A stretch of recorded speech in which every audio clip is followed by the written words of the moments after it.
Oi pessoal, tudo bem? Meu nome é Gabriele, eu sou nutricionista. Vim conversar hoje com vocês um pouquinho sobre um produto que é muito utilizado pelas pessoas, tanto em casa quanto no trabalho, mas que ainda tem muitas dúvidas, tem muita polêmica envolvida, muitos mitos. Então a gente vai conversar um pouquinho sobre o adoçante e eu vou tentar trazer aqui a maior quantidade possível de esclarecimentos que eu consigo para que vocês, para quem usa, fique mais tranquilo, para quem não usa porque tem dúvida, porque tem medo, consiga aí ter conhecimento suficiente para ver se vai querer começar a usar ou não. E eu espero que vocês aproveitem, que vocês consigam colocar em prática os conhecimentos aqui aprendidos. Em primeiro lugar, o que são os adoçantes? Os adoçantes, eles são utilizados no lugar do açúcar refinado, do açúcar branco, para poder adoçar alimentos e bebidas. E a vantagem de utilizar adoçantes e não o açúcar é a questão da redução de calorias.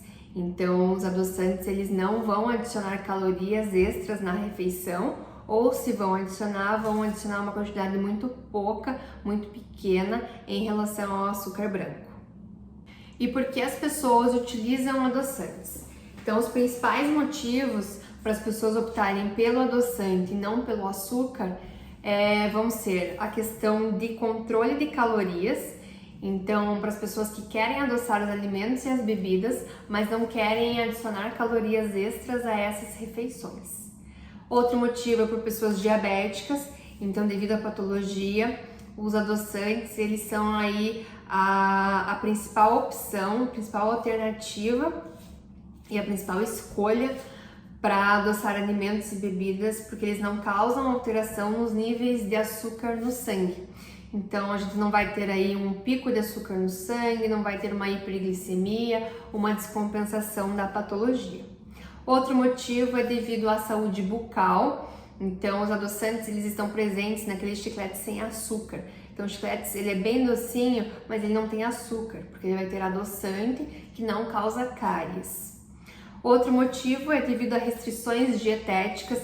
Então pessoas que fazem alguma alimentação, alguma dieta, por exemplo, que tem que ter redução de carboidratos, dieta cetogênica, quem faz também faz opção por adoçantes.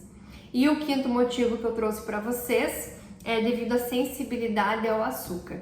Então, aquelas pessoas que sentem um desconforto gastrointestinal quando consomem um açúcar, ou até mesmo que tem algum tipo de alergia quando consomem açúcar branco, acabam optando pelos adoçantes. E quais são os tipos de adoçantes? Se a gente for pegar e listar todos os adoçantes, a gente vai ter uma lista muito extensa de cada um deles. Então eu trouxe aqui na minha colinha até os principais tipos que a gente tem, os mais conhecidos e algumas vantagens de cada um deles, algumas características aí que a gente consegue identificar neles. Então o primeiro deles é a stevia, né? É bastante conhecido, ele é natural, vem de uma planta e tem 0 calorias.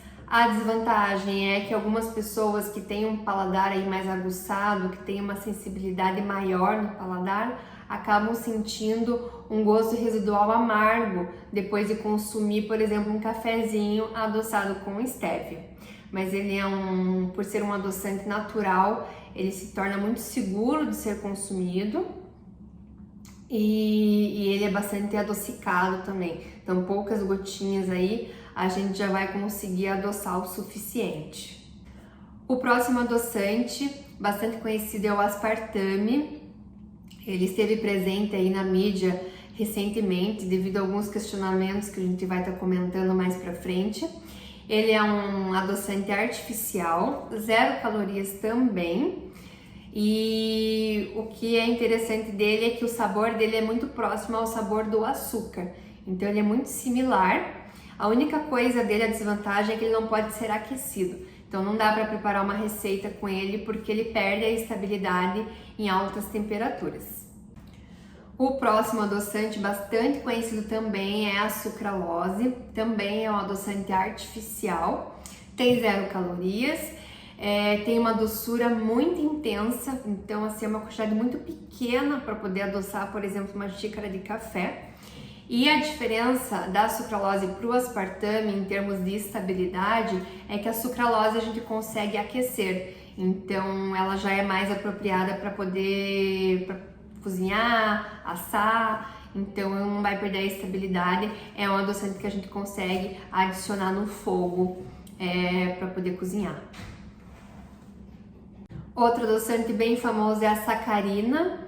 Também é artificial, 0 calorias, também tem uma doçura bastante intensa e ela também é outro adoçante que pessoas com um paladar mais sensível conseguem sentir um sabor mais amargo ou um sabor metalizado no final, quando a gente consome o café, por exemplo. Então no final ali da degustação do café pode vir um sabor residual na boca para pessoas que têm um paladar aí mais aguçado. Outros 2 adoçantes bastante conhecidos que a gente tem seria o eritritol e o xilitol. Eles são naturais também, são encontrados em pequenas quantidades em frutas e vegetais e tem baixa caloria. Então, eles têm baixa caloria, então isso não vai alterar significativamente aí níveis de açúcar no sangue, nem nada do gênero, nem calorias. O lado negativo deles é que muitas pessoas relatam um desconforto gastrointestinal após o consumo. Então muitas pessoas têm aí uma sensação de estufamento, têm aí um desconforto depois que consomem algum alimento com eritritol ou xilitol. Então esses são os principais aí, né, adoçantes que a gente ouve falar. Claro que tem outros vários. E a escolha do adoçante ele vai variar muito de acordo com cada pessoa. Então, por que ela quer utilizar o adoçante? Aonde que ela vai adicionar esse adoçante? Então, é muito importante também ler os rótulos, né, dos adoçantes. Eu tenho um aqui que eu tenho, não é porque eu recomendo esse, tá? É porque foi o exemplo que eu encontrei. Eles muitas vezes têm mais de um adoçante na composição. Então isso é importante de ser visto também. Se você já sabe que tem algum desconforto, por exemplo, eu tenho desconforto quando eu utilizo eritritol. Então eu tenho que ler bem se no rótulo não vai ter uma quantidade pequena de eritritol na formulação de algum adoçante. Que esse aqui, por exemplo, ele está escrito 0 calorias, tradicional, e ele não diz nada aqui na frente. Tem uns que dizem, por exemplo, com sucralose. Só que se você for nos ingredientes, a sucralose é o que está em menor quantidade, antes tem vários outros. Então é sempre bom ler o rótulo e entender por que você quer utilizar o adoçante, qual que é a finalidade, qual que é a tua sensibilidade tanto de paladar quanto gastrointestinal, para daí sim escolher o adoçante mais adequado, mais apropriado para o seu caso. E em termos de calorias, né? Será que dá tanta diferença assim? Trouxe aqui um cálculo rápido, assim, bem resumido, para a gente só conseguir identificar, né, visualizar essa diferença de calorias. Então, o açúcar de mesa ele vai ter aproximadamente 4 calorias por grama. O que isso significa? Uma colher de chá tem cerca de 4 gramas, então uma colher de chá vão caber 4 gramas. Cada grama tem 4 calorias. Então, uma colher de chá vai ter aproximadamente 16 calorias. Então, para cada colherzinha de chá de açúcar que eu adiciono, vai ter aproximadamente 16 calorias. Mas é muito pouco. É muito pouco se eu for tomar apenas um cafezinho no dia. Tem pessoas que tomam muitos cafezinhos no dia e se a gente for multiplicar, isso dá uma quantidade maior, então isso às vezes chega até o valor calórico de uma refeição, chega facilmente no valor calórico de uma refeição inteira. Os adoçantes, para vocês terem uma ideia, eu trouxe também aqui uma anotação, exemplo de aspartame, sacarina, sucralose, eles vão ter de 0 a 4 calorias por grama. Mas é a mesma coisa. É a mesma coisa praticamente, só que a gente tem que lembrar que o adoçante a gente coloca quanto? 3 gotinhas, 4 gotinhas, Isso não chega a 1 grama. Então, são utilizadas quantidades tão pequenas que eles têm a caloria, mas na própria rotulagem ele vai constar que ele não tem caloria, porque o valor é muito insignificante. É um valor tão pequeno por porção que a gente considera um alimento 0 calorias. E quanto que eu posso ingerir de adoçante por dia? Então essa dúvida é uma dúvida bastante frequente. Então, será que eu posso consumir isso aqui todo, 100 ml? Hoje nós temos órgãos aí da saúde que regulamentam essa quantidade máxima permitida. Não quer dizer que eu tenho que consumir essa quantidade, mas qual que é o máximo que eu posso consumir? Para vocês verem assim, terem uma noção, é muito, é pouco? Será que 5 gotinhas por dia é o limite? Então eu trouxe aqui uma colinha para falar para vocês. Vamos pegar a sucralose. Cada adoçante vai ter aí uma quantidade limite, tá? Tem alguns que a quantidade é igual, outros é diferente. Mas vou pegar a sucralose, que é bastante comum a ingesta, né? Então, sucralose, eu posso consumir aproximadamente 5 miligramas por quilo de peso. Tá, Gabi, o que isso quer dizer? 5 miligramas correspondem a 6 gotas, então vamos converter para gotas, né? Então, 5 miligramas por quilo de peso, então 5 miligramas correspondem a 6 gotas aproximadamente. Então, se eu peso 60, por exemplo, uma pessoa que pesa 60 quilos, ela pode consumir 60 vezes essas 6 gotas. Então, isso quer dizer que ela pode consumir por dia de sucralose 360 gotas. É bastante coisa. Então, assim, para uma pessoa conseguir consumir 360 gotas de sucralose é uma quantidade altíssima. Então, para vocês verem que as quantidades recomendadas, elas são quantidades altas. Então, não são 10 gotas que vai acabar com a quantidade que eu posso consumir por dia. Isso também não quer dizer que eu tenho que consumir 360 gotas por dia. Isso em envelope corresponde a 30 envelopes de sucralose por dia. Então, eu não conheço ninguém que consuma essa quantidade.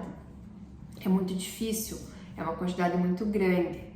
Se a gente for para o aspartame, por exemplo, eu posso ingerir 40 a 50 miligramas. Então, aí vai mudar a continha, né? Eu vou ter que converter isso para gota. Lembrar que cada gota aproximadamente tem 5 miligramas. Então, tem que fazer a multiplicação e ver quantas gotas isso vai corresponder. Estévia corresponde a mais ou menos 4 a 5 miligramas por dia também. Então, vai dar aí mais ou menos a mesma coisa do que a sucralose. Então, são quantidades altas. Eu não tenho que chegar nessas quantidades diariamente, mas é só para a gente conseguir pegar esse raciocínio e combinar com a próxima informação que eu vou trazer para vocês, que foi a polêmica aí que saiu recentemente. E o que saiu na mídia recentemente? Vocês devem ter acompanhado algumas notícias aí envolvendo adoçantes. Eu trouxe aqui na íntegra a manchete que saiu na mídia, tá? A forma como isso foi publicado. E vocês vão ver que a forma como foi publicado, para quem não acompanhou isso, realmente assusta. Então, o que saiu nos noticiários? A OMS, Organização Mundial da Saúde, realizou uma publicação considerando o aspartame como possivelmente cancerígeno. As pessoas que utilizam aspartame olharam essa notícia e pensaram, pronto, acabou minha vida, eu utilizo aspartame faz tempo, vou ter câncer, porque eles publicaram isso, então vou jogar tudo fora, vai que ainda dá tempo, coisas nesse sentido. Então foram manchetes nesse estilo que foram publicadas, que causou muito medo, assustou muito as pessoas e causou várias dúvidas, né? O que é verdade e o que não é. Vou construir aqui um raciocínio com vocês, tá? Vou indo item por item para a gente tentar entender se isso é verdade, se isso é mentira, se isso assusta, se não assusta. A gente tem uma agência chamada de IARC, é a abreviação. É uma agência que faz parte, né, da OMS, então em conjunto com a OMS aí, faz estudos científicos. Então é uma agência que vai estudar de tudo um pouco, sempre. Então eles vão estudar desde o adoçante até, não sei, até um grampeador, para ver qual que é o potencial disso de causar câncer. Então vão acompanhando. Essa agência, ela separa os itens estudados em 4 categorias. A primeira categoria é itens que causam câncer, né, que são cancerígenos mesmo, que tem uma evidência para dizer que pode causar câncer. Essa é a categoria 1. A categoria 2A vai dizer que são produtos possivelmente, aliás, prováveis cancerígenos. Então, a 2A, prováveis cancerígenos. Então, tem uma evidência que sugere que causa câncer, mas ainda não tem nenhuma conclusão. A categoria 2B, essa sim, é de possível carcinógeno. Então, tem alguma evidência aí que causa câncer, mas ainda não tem conclusão também. Então, a gente tem os carcinógenos até agora, o provável e o possível. E a terceira categoria é que não tem evidência nenhuma para nada. Então, a gente vai ter 4 categorias. Categoria 1, categoria 2A, categoria 2B e categoria 3. O aspartame, então, ele foi classificado na categoria 2B. E qual que era lá a categoria 2B? Possível carcinógeno. Então, tem evidência, mas nada conclusivo. Então, para vocês terem uma ideia, quais outros produtos que já foram classificados como categoria 2B? Aloe vera é 2B, Wi-Fi é 2B, sabão de óleo de coco é 2B também. Então, alguém parou de utilizar o Wi-Fi? Não, ninguém parou. Nem sei quando que isso foi publicado, na verdade, mas ele entra como categoria 2B. Outro produto que está na 2B é talco. Alguém parou de utilizar talco? Não, ninguém parou de utilizar talco. Então, se tem qualquer evidência, por mais preliminar que seja, ele vai entrar na categoria 2, 2A ou 2B. O que a gente precisa entender é que essa agência, o IARC, ele não vai avaliar o risco de acordo com exposição, de acordo com a quantidade, de acordo com outros fatores envolvidos. Ele vai simplesmente pegar o produto em isolado e avaliar, independente se eu estou consumindo 5 gotas ou se eu estou consumindo lá as 360 gotas para mais, né?